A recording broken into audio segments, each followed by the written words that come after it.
couple avec des pratiques sexuelles bizarres. Une épouse qui n'adhère plus du tout au délire de son mari. Lors d'une nuit de débauche, elle décide de l'assassiner. À l'aide d'un sextoy de 30 cm de long, qu'elle va entièrement enfoncer dans son derrière. Le mouvement rotatif du jouet va toucher plusieurs organes internes. Le mari décédera peu après, des suites d'une hémorragie interne. Des voisins intrigués par l'odeur nauséabonde en provenance d'un appartement ont prévenu les autorités, qui ont découvert le cadavre d'un homme de 58 ans. Ils ont également découvert un épouvantail fait de paille.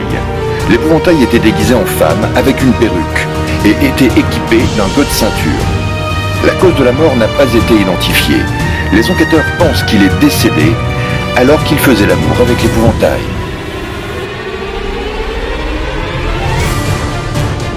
Un homme marié de 73 ans, toujours vert, et doté d'un solide appétit sexuel, mais aussi astreint à un protocole médicamenteux lié à ses troubles cardiaques. Une épouse connaissant parfaitement son goût immodéré pour les jeunes prostituées. Pas le moins du monde gêné d'être coquifié depuis des années, tant que son mari ramenait son salaire à la maison. Il a été retrouvé mort dans les bras d'une jeune prostituée, qu'il était en train de satisfaire au moment du décès. La combinaison de son traitement médical, associé à une prise de Viagra, lui a été fatale.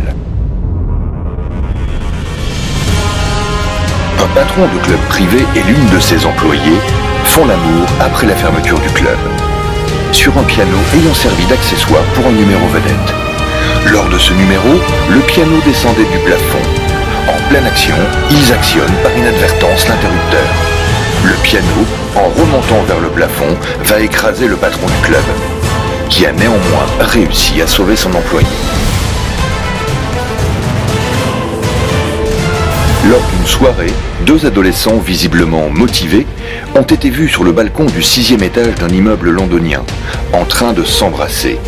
Ils ont ensuite essayé de faire l'amour. Le garçon a soulevé la fille pour l'appuyer contre la rambarde. Les témoins ont vu le couple basculer dans le vide. La police arrivée sur les lieux a conclu à un décès accidentel.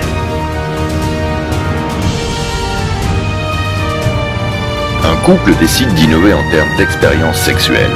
Le mari décide d'utiliser des pinces reliées au sein de sa femme et de faire passer un courant électrique. La femme perd alors connaissance. Le mari va appeler la police et expliquer qu'un sèche-cheveux l'a électrocutée. Transportée à l'hôpital en urgence, elle décédera peu de temps après. Des brûlures au niveau des seins ont été mises en évidence. Face aux faits, le mari n'a eu d'autre choix que d'avouer. Il a été jugé pour homicide involontaire. Philipsburg, Saint-Martin. Un jeune homme décidé à prendre un peu de bon temps. Arrivé dans une boîte de striptease, il commence à boire, tout en se délectant du spectacle qu'offrent les lieux.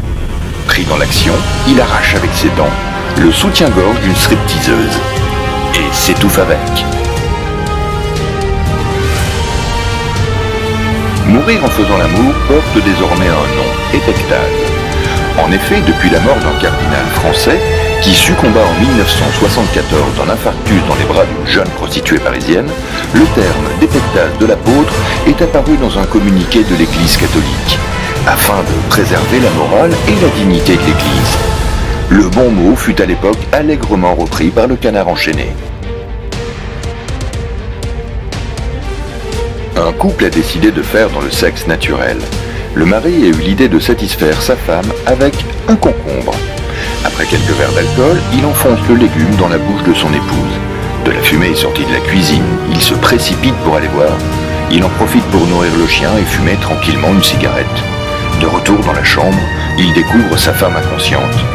Elle décédera peu de temps après et le mari fut accusé d'homicide involontaire. Un homme âgé fait appel au service d'une prostituée. Le vieil homme décède en faisant l'amour. Classique, diriez-vous? En fait, pas vraiment. Lorsque la jeune femme a voulu se dégager du corps, elle s'aperçut qu'elle ne pouvait pas bouger.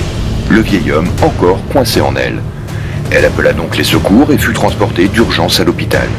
Lors du transport, de nombreux passants ont immortalisé la scène sous forme de photos et de vidéos.